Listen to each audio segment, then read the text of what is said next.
Hello, everyone. Welcome to another review for our auriculotherapy students from LAM.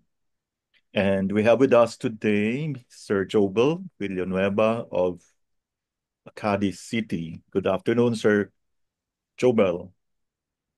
Good afternoon po, Doc. Okay, we shall continue with our review on diagnosis by inquiry or interrogation or asking. Okay, let's proceed with number one. Okay, what do the following epigastrium symptoms indicate? So we are now on the topic of epigastric symptoms. Okay, so what you will have to answer is the pattern suggested by the symptom. No? Knowing the pattern is very, very important because it is only through pattern differentiation that you can actually help the patient because this will affect your treatment. No? As you can see, we have different symptoms. So we have dull pain, severe pain, etc., etc. So let's get on with this. Sir Jobel, okay, what about for dull pain as alleviated by eating? Alleviate uh, deficiency pattern po, Doc. Okay. Um, Deficiency. yeah. So if the epigastric pain is alleviated by eating, so definitely you have a deficient pattern. So all you have to do is to tonify, you know? Okay, what's the next one?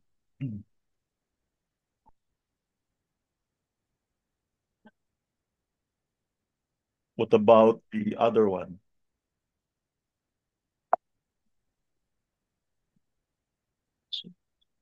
Severe pain. Okay, this time the eating doesn't alleviate. It aggravates. Aggravated na yun. Excess pattern po. Okay, what about severe pain? Severe epigastric Food pain. retention, stomach fire, stomach flame, fire, stomach blood disease, liver overacting on stomach. Okay, so you will have many, many patterns that will give you severe pain. No? Okay. Dull pain. Pain, stomach chi deficiency, stomach deficiency, cold. Okay. If you notice, ang dull is something that is deficient, no? Severe, it should be excess. Okay, let's go. Uh, Very slight lang ang feeling of fullness. mm, dampness, Okay. Or spleen deficiency. Yeah, feeling of fullness. Yeah. What about very slight lang pala? Sorry. Very slight lang. Hindi pa masyadong malala. a very slight spleen chi deficiency. Actually, you don't see anything sa tongue pag except for some teeth marks, di ba? Yun. Oh, So, can we say na yung mga tao who are so fond of drinking cold water, cold drinks after eating will eventually complain of feeling of fullness, no? So, this is oh, where nagkakaroon na tayo ng spleen yang deficiency. Make sense? pag Yeah? ganyan. Oh. What about if the patient, parang may feeling of distension sa epigastrium? Parang may umusli. Liver chi stagnation po yan. Any pain that is distending will mean stagnation of chi, no? So let's review. If the epigastric pain is dull, then nawala pag kumain, that's deficiency. Oo. No? If the severe pain is aggravated by eating, no? Severe epigastric pain. So we have an excess pattern. Mas lalo sumasakit. So let's talk about the different causes of the severe pain. Could be food retention, stomach fire, stomach phlegm fire, stomach blood stasis. So when you have stomach blood stasis, you probably have cancer already. Stomach. So liver overacting on the stomach. No? Dull pain deficiency. That's why you have patterns such as stomach chi deficiency on the stomach deficient cold or stomach yang deficiency. That's the same thing. Then feeling of fullness, that's dampness. So if you notice some dampness sa tongue ng pasyente, sometimes you just have to volunteer, like you suggest, do you have feeling of fullness? No? So just to confirm. Now, if the feeling of fullness is very slight, so we have spleen chi deficiency lang. And feeling of distension, the classic liver chi stagnation. Let's go to number 2. Okay, what pathologies may cause lower jaw symptoms, so the lower burner of the intestines or uterus? So if you take a look at the tongue, they all belong to the posterior third, di ba? Intestine, Yes. uterus, di ba? So, okay, what are the pathologies or what are the patterns that will cause lower jaw symptoms of the intestines or uterus? Uh, Internal cold, liver chi or blood stagnation, damp heat and blood stasis. Okay, very good. So do you Uh, agree that um, all of this, it's because of the lifestyle? No, it's good because of your diet. See, internal cold, liver chi stagnation, damp heat, blood stasis. Next, what to reason? Mahilig sa shrimp. Yeah. Uh, at saka ano, nakaupo sa semento parate. Oo, dati naman walang Oh, semento. malamig. Or nakababad sa swimming pool parate. Oh, So what two reasons could cause pain in the hypogastrium? So the hypogastrium is the area involving REN 6 to REN 2. That's the hypogastrium. So what are the patterns? damp heat or liver fire infusing downwards to urinary bladder. Okay, very good. Mhm. Number Damp heat. 4, for tinnitus, what do the following manifestations indicate? Pag sudden onset ang tinnitus, what does it mean? Excess po, liver fire or liver yang rising or liver wind. Very good. Pag gradual yung tinnitus, gradual yung onset. Deficiency or kidney deficiency po. Okay. So this is quite important, no? When you have to really, really differentiate, no? A very brilliant practitioner will do that. So you need to specify, is it sudden? Biglaan na lang ba? Or is it like it took, it's been there for quite some time, dahan-dahan lumalala. Okay? Another one is, does the tinnitus feel better when you apply pressure on the ears? So ano po ito? Deficiency po. Okay. So you would be looking at liver yin deficiency or probably liver blood deficiency, kidney deficiency. Kidney. Does it feel worse with pressure on the ears? So nag-apply ng pressure sa ears, the tinnitus got worse.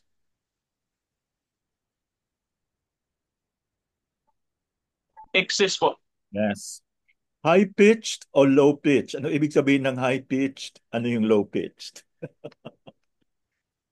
High pitch, liver rising, liver yang rising, liver fire. Noise, no, liver wind, like a whistle. Okay, parang, kasi you need to, you Low need to pitch. describe it, no? Para bang ano to? Para bang sumisipol, no? Hmm. That's high-pitch. Kung rushing water, Tagsing. parang sa daga, parang sa river, parang sa dam, that's low pitch. Okay?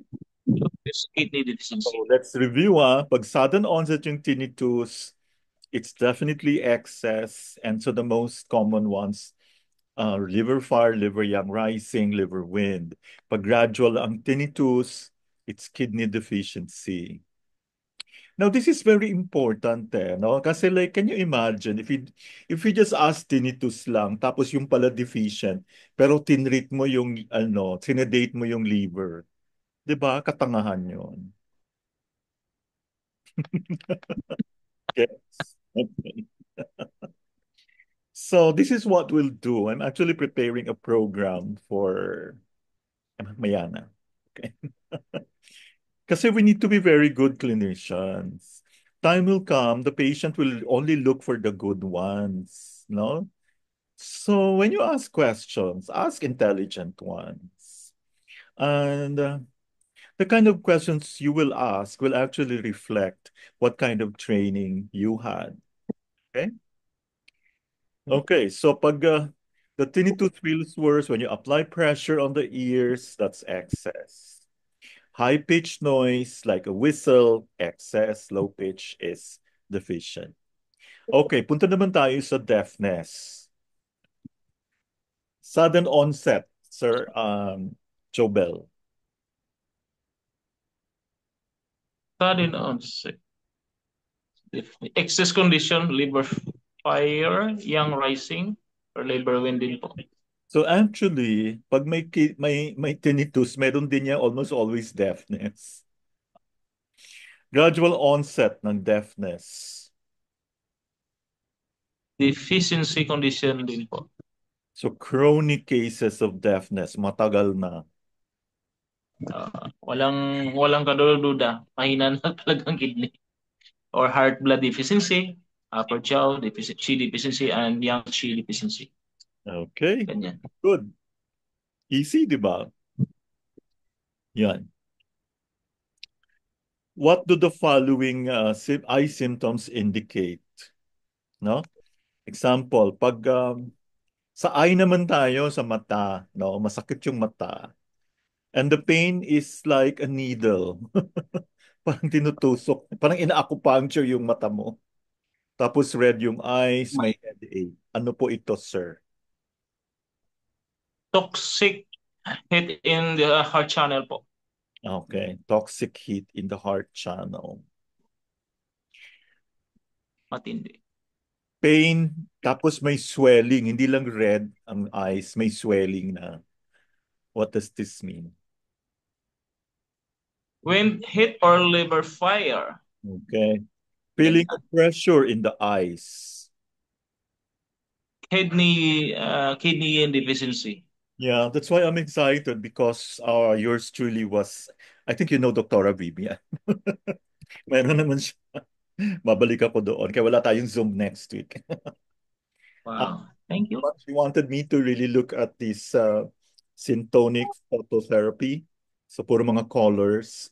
And she was like excited because may mga acupuncture points. And they don't really know para ano yung mga points. Kasi ba exciting? So magla-level up na yung ating practice. Okay. So Look. floaters in the ice. Parang ako, parang naka-experience ako nito, Dok, ah. Liver blood deficiency. Liver and kidney deficiency. Ang ganyan. Guilty. Guilty. Oh. Photophobia, takot sa ilaw. Nasisilaw. Oo.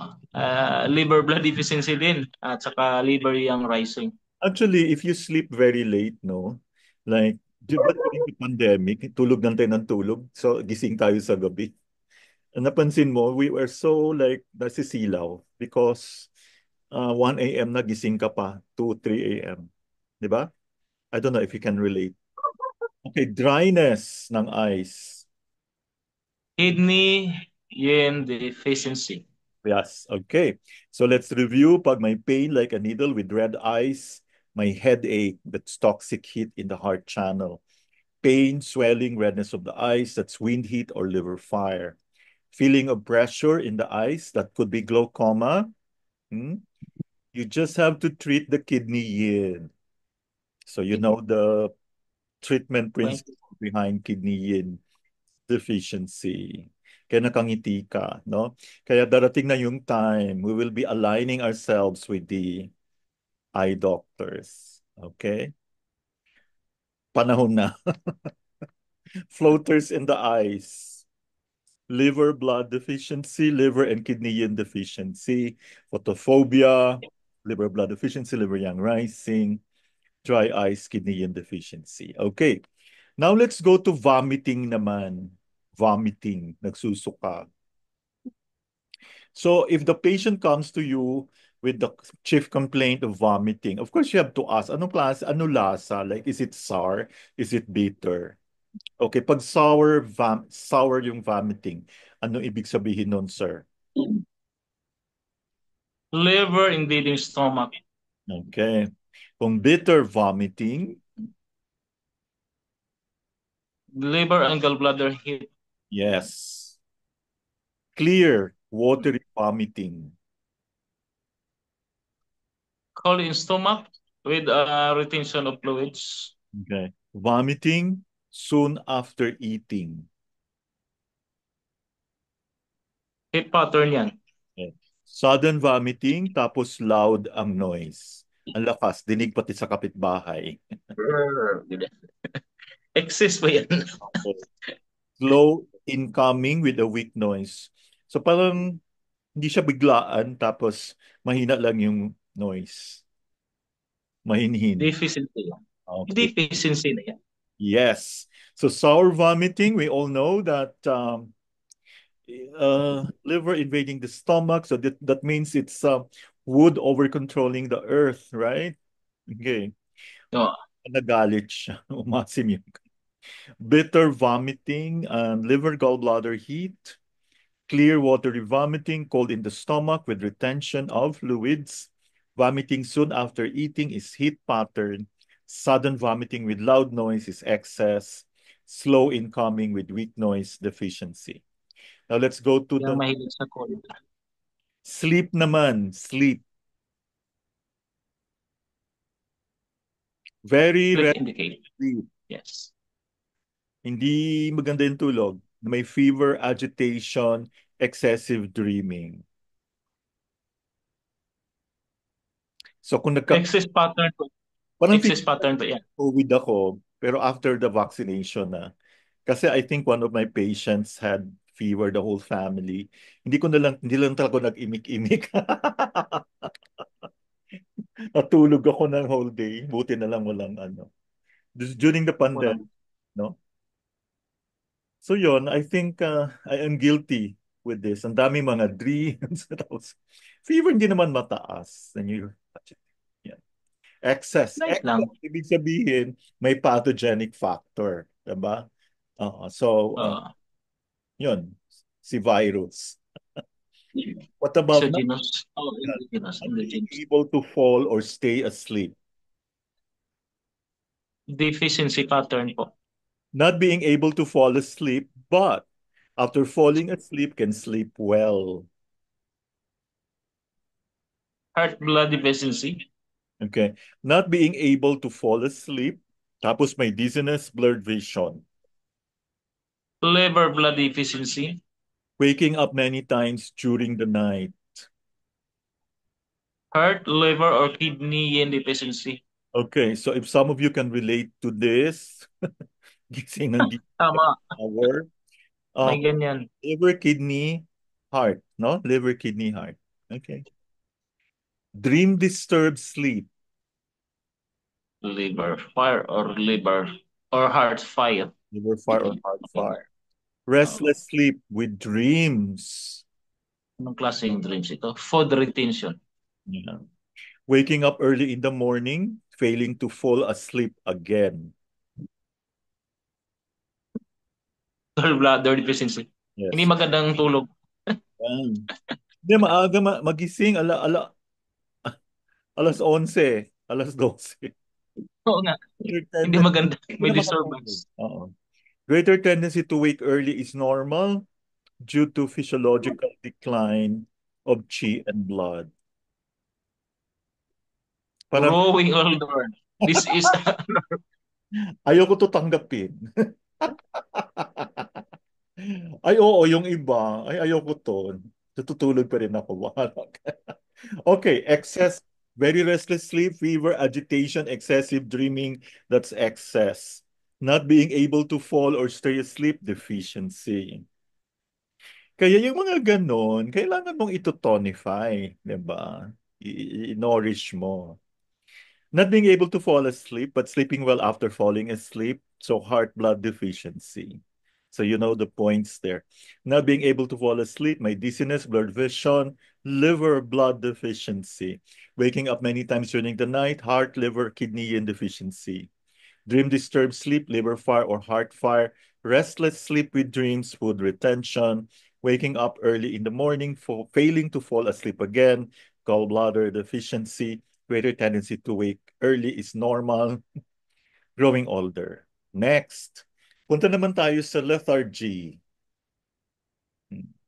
Yung parating nanlalata, parating walang power.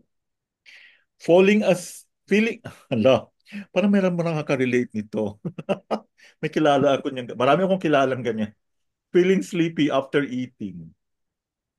Hindi maganda. No, no, no, no. What's your Yan ang mga matataba. This pattern? it is spleen chi deficiency po pag Okay. ganyan. Lethargy tapos heaviness. Damp retention, Lethargy, heaviness, dizziness pa. phlegm retention. Pag may dizziness na, may phlegm na talaga yan, ha?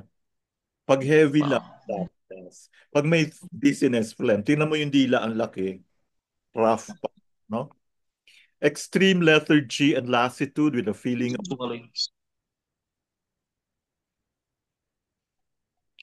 cold. kidney yang deficiency. Lethargic stupor with exterior heat symptoms. Heat invading pericardium. Lethargic stupor with rattling in the throat, slippery pulse, sticky tongue coating. Phlegm is staying the mind. Okay, so let's review. Feeling sleepy after eating, spleen chi deficiency, lethargy and heaviness, dump retention, lethargy, heaviness, dizziness, phlegm retention. Extreme lethargy, lassitude with feeling of cold, kidney yang deficiency, lethargic stupor with exterior heat symptoms, heat invading pericardium, lethargic stupor with rotting in the throat, slippery pulse, sticky tongue coating, phlegm misting. Ang daming ganyan, no, Sir Joe Bell? Yes po. Titigas pa Eh, rin ang mga ulo ng mga ganyan. hindi pa nga nakalakad-lakad, tulog na agad. Yeah. Punta naman tayo sa gynecology. Yung mga women's diseases, no? What does it mean if the menses are always early, parating advanced?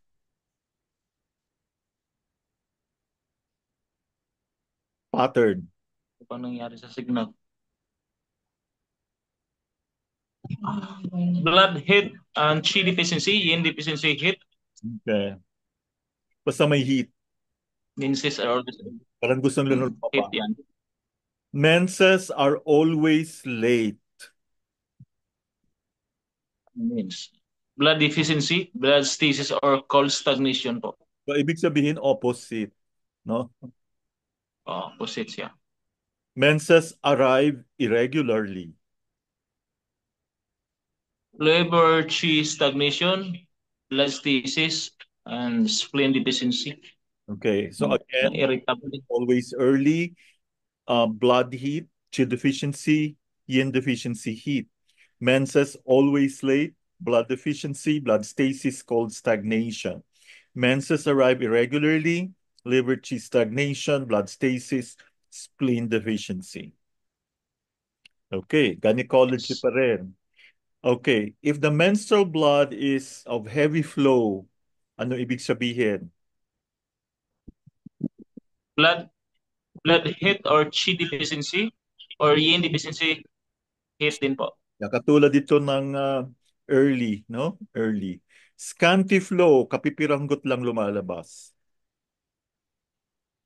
Blood deficiency, blood stasis, or cold stagnation.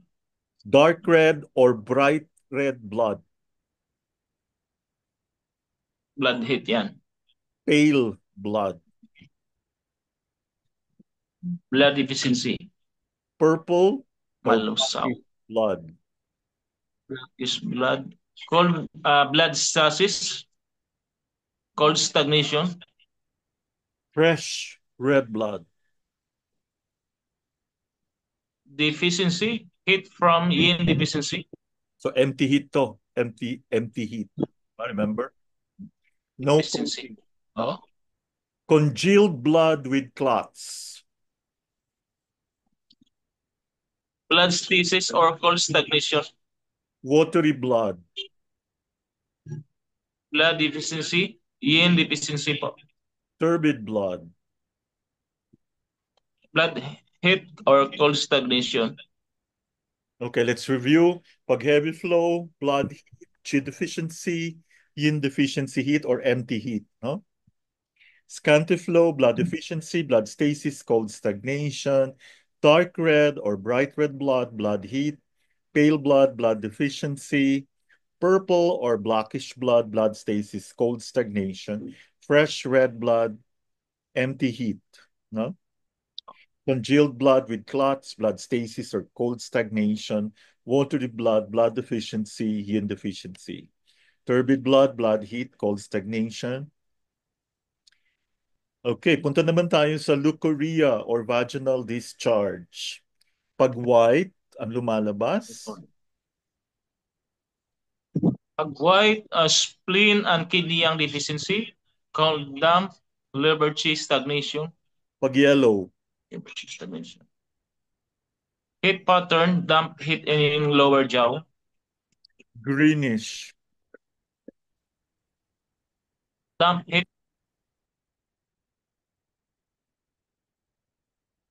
saan? Green yan eh. Dump heat in the liver channel. Red and white,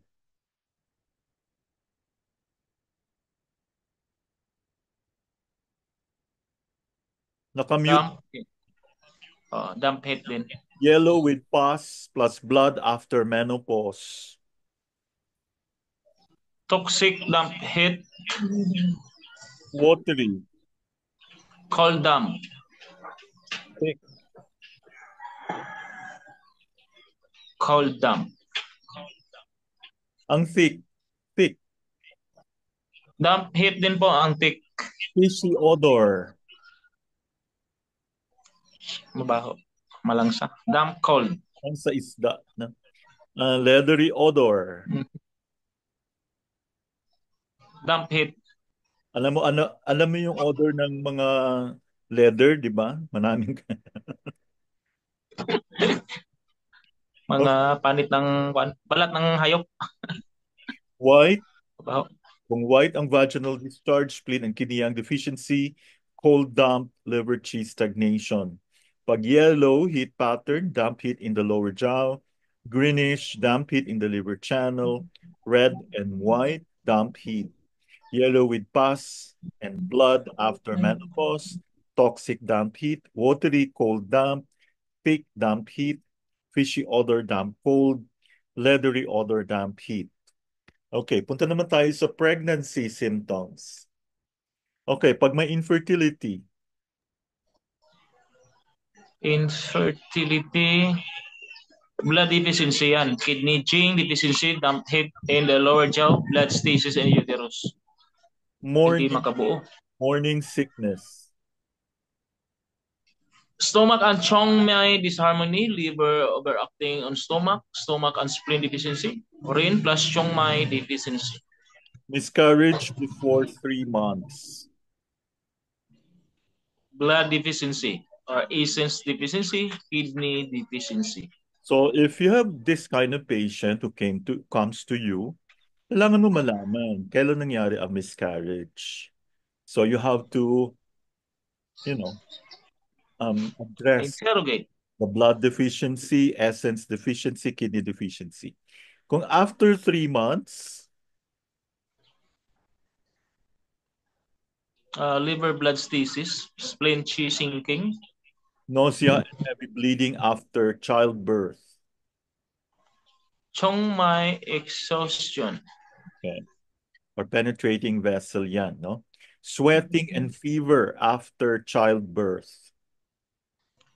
Chi and blood exhaustion. Postnatal depression. Blood deficiency leading to heart blood deficiency. Okay, so let's Postnatal. review. So if you have a patient who comes in with infertility, these are the four patterns that you have to consider. Baka meron siyang blood deficiency, no? Siguro the dila is so thin and dry, no? Kidney zinc deficiency. Tingnan mo yung likod ng dila, the posterior third, parang may V-shape, di ba? May depression, remember?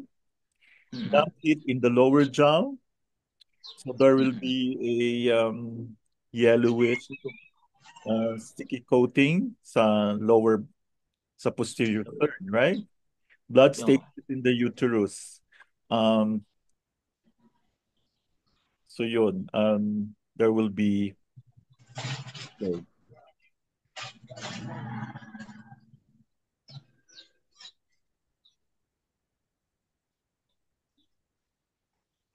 blood stasis in the uterus, usually the liver. At tingnan mo din dun sa posterior, no? Yung parang purple siya, including the sides of the tongue. Morning sickness, stomach and Chong-Mai disharmony, liver overacting on the stomach, stomach and spleen deficiency, Ren and Chong-Mai deficiency. So miscarriage before 3 months, blood deficiency, essence deficiency, kidney deficiency. Miscarriage after 3 months, liver blood stasis, spleen chi sinking. So spleen chi sinking is a um, subcategory of spleen chi. No?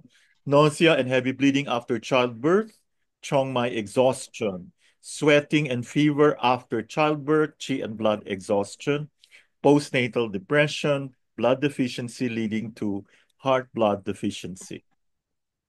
So what do the following pediatrics naman tayo mga bata, no?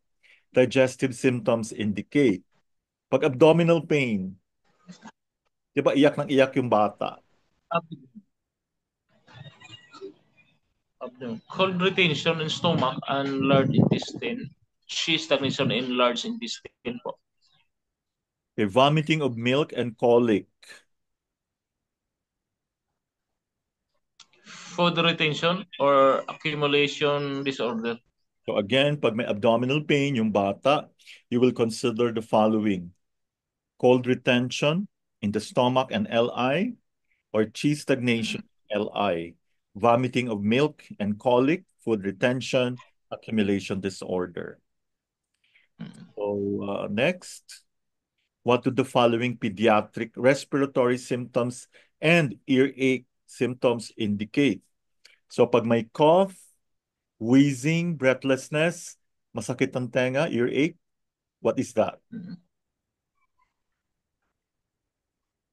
Exterior wind, pag ganyan. Yeah. Chronic cough, wheezing, respiratory infections. Residual lingering with phlegm in lungs. Okay. Chronic earache. Matagal na yung earache. Residual lingering with the heat in the gallbladder channel. Chronic catarrh, runny, blocked nose, glue ear. Residual lingering with spleen deficiency and phlegm. Okay. So pag cough, wheezing, breathlessness, earache. So this is acute. That's exterior wind, no? Pag chronic na yung cough, remember, ang difference, no? Ito bago lang. Ito matagal na, chronic na, wheezing, tapos may respiratory infections.